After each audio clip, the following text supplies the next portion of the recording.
Hey guys, how's it going? My name's Joe. My couch camera's all screwed up because Jesus, I didn't check it before I sat down. Tonight we're going to be doing a quick recap. Mighty Morphin Power Rangers: The Fighting Edition, NHL 1996, Head On Soccer, Weaponlord, and Star Trek Deep Space Nine. Let's get started. First up, Mighty Morphin Power Rangers: The Fighting Edition. This is a pretty cool game. It was not at all what I expected. You are either the different Zords, the big Zords, not like, oh, I'm the red dinosaurs. Like you're the Megazord or the Super Mecha Ninja Zord or whatever. Or in the current case, you're a couple of the bad guys. You're the lipstick chick, this weird eyeball, spiny devil dude thing. Big chunky sprites, very colorful.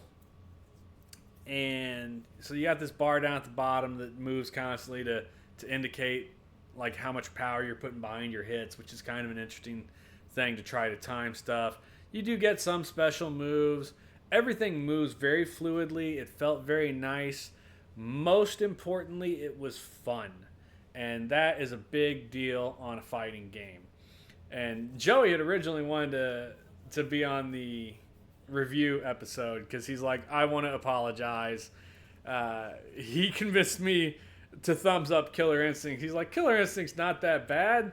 And then consequently, we also thumbed up the next fighting game, which also Primal Rage, because it was unique or interesting. And then he played this and he's like, can I take that back? Killer Instinct sucked. This is great. And I just want to give that to him. Like he it had been a while since he'd played a fighting game or reviewed anything with me, and I think he forgot that there are good games, and I get that Killer Instinct was a big deal in the arcade, but the home port was fucking awful. And when you compare it, I know they were like 2.5D, or they were trying to work on like a 3, but goddamn it, there's just something classic about the 2D sprites. They look so crisp and clean and good. And the game controlled so well that we just really, really enjoyed it. And it's a high recommend. Definitely check out Mighty Morphin Power Rangers Fighting Edition. Someone else told me, I don't remember who, afterwards, that there is a Gundam battle game built off the same engine as this game. So that one is also worth looking up, but I don't believe it got a US release. But yeah, cool stuff, cool stuff. Next up, NHL 96. It's NHL, man. The graphics, the textures, there gets to be a little bit more texture, a little bit more control, which is nice. Other than that, it's hockey. This is one of the ones that people talk about, though. Like, when people are like, oh, what was the best hockey game of the 16-bit generation? A lot of people will default to 96. I'd have to play them all right in a row to really give you the definitive statement on that. There is fighting in it. You can turn off the penalties and stuff, which helps. We did enjoy our time with it. We gave it a thumbs up. We gave it a thumbs down. And that had more to do with the fact that we're not sports guys. You know, I can respect hockey as a sport, but I'm not a sports guy. I'm never going to go to a hockey game and be like, this is the game I really, really want to play. And I don't think it's any better or worse than some of the other hockey. I take that back. It's definitely better than some of the other hockey games we've played. But I don't feel like there's enough of a difference between the NHLs for me. Now, if you're a sports guy, maybe that's different. Maybe you know the teams and their generationals or their yearly roster changes. You might prefer one over the other. And we did go back and look at 95. And 95 had spread out the rink. So you didn't get like the little stands there on the side, I think. And so we did like this over that. But it's hockey. It's a sports game. You have to have two players. Playing single player sucks. It's just not fun. So it's what it is. Next up, Head On Soccer. This was a surprise. So it is one of those isometric views, which is real confusing. And you definitely feel like you're moving faster when you're moving at an angle, which in this game is left-right, straight up and down. And when you're moving actually at an angle, you feel slow. It's weird. I'm probably not explaining that the best. But the fact is this. This is one of those games that went less is more. Look at the sprites. They're not exceptional. They're fluid, but they're not exceptionally detailed. There's not a huge amount of shading. But when they gave up that graphical fidelity, they gained speed. And unlike a number of soccer games which feel slow all the time, this felt very, very fast and fluid. Now, the controls weren't perfect. A lot of times you would pass to nothing or to the wrong person. And that's a bummer, but acceptable. But we did, Joey and I played this together, and we did actually have fun and enjoy it. Again, it's a sports game. I think it needs 2 players. It's been a while since I played a soccer game, I think, that I gave a thumbs up to. So we were pretty excited to play this, and we thought it was interesting. I enjoyed it. Head-on soccer, if you get a chance. I think it was like Fever Soccer or something in the PAL regions. I think our clown was in with me when I did this one. And I think he said it was a different name. Next up, Weaponlord. We're back in the world of fighting genre here. And this time, they put it on Front Street. They're like, hey, it's Weaponlord. You get weapons and battle axes and swords, and you get to attack each other with that. And I don't know why the video isn't moving. Well, you may just have to take my word on that. The clip I clipped apparently isn't moving. Interesting. Anyway, so it's your base fighter. You do get some special moves in here. There's like 8 characters. You're a bunch of essentially Viking type dudes just beating the shit out of each other and taking over. The backgrounds look nice. The sprites look nice. You're super roided out muscular guys and girls. You do get the weapons, which is interesting. Some of them have a little bit longer reach when you can actually deflect each other's hits with your weapons, which is kind of interesting. I liked it. Joey didn't care for it as so much as he gave it a thumbs down, and I wanted to give it a thumbs up. I enjoyed it because the weapon idea was a little bit more unique, and it felt fun and fast and kind of frantic.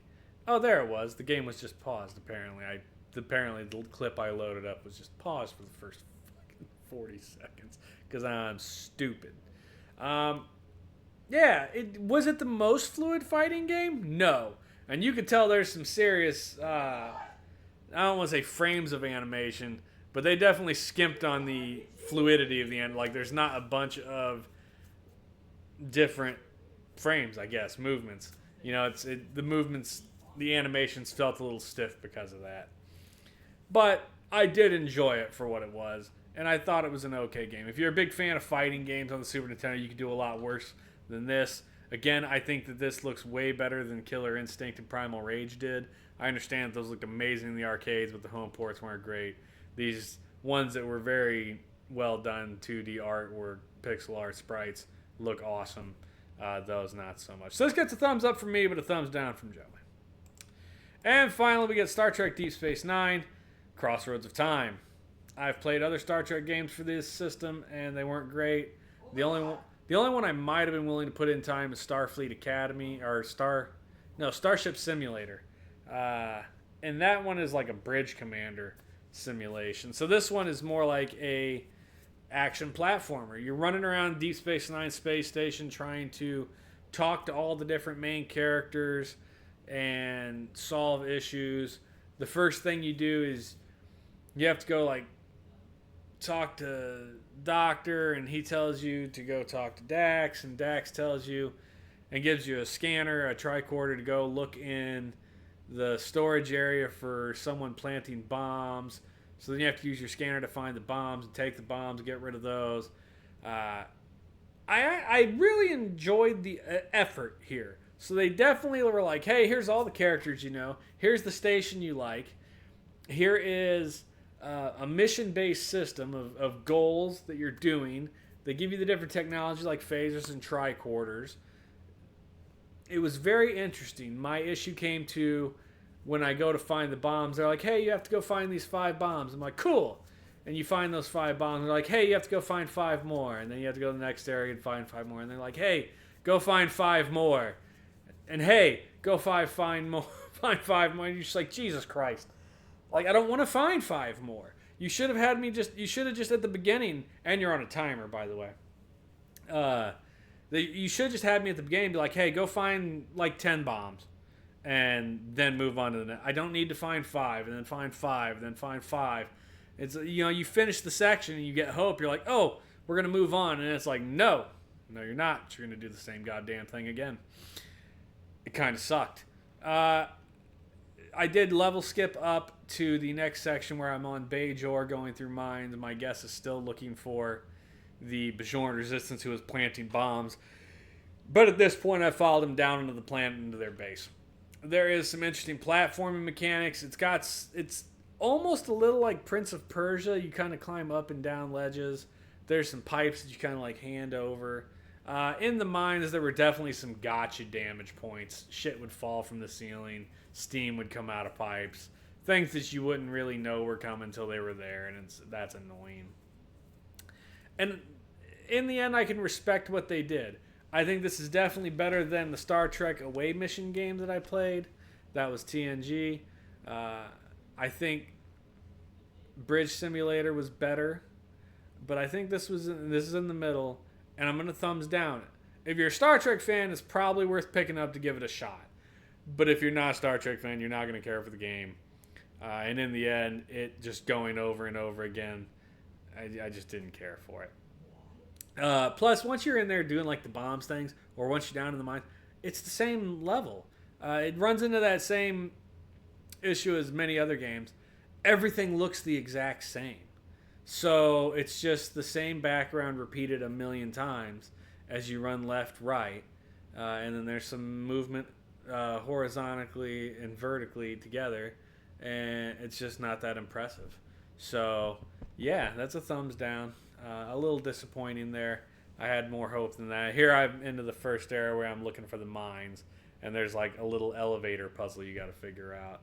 It does kill you if you fall too far. Like I jumped off that elevator right there. If you fall too far, it will damage you and eventually kill you, which kind of sucks. There's some definite spots where you have to like run, leap, and grab a ledge. And if you miss the ledge, you're just kind of hosed. Oh, I like this too. There's computers, so you can check on them when you're in your area. And you can like change where the teleporter things are, the elevators are. Or it'll just tell you like, hey, you have this many bombs left to find. It gives you a little map there. So the game had some really cool ideas and concepts. And the concepts were, I think, implemented well. The level design less so. So that's where you go with that. But that's it, guys. Recap number, Jesus, what the hell are we on? I think that was recap 122 or something. So we're still making progress, That's it, though. I appreciate everybody sticking with me for all these years and all these games. And as we roll on towards 700, maybe by the end of next year we'll be done with this. But we'll see. Thanks a lot, guys. I appreciate y'all. We'll see you next time. Have a good one.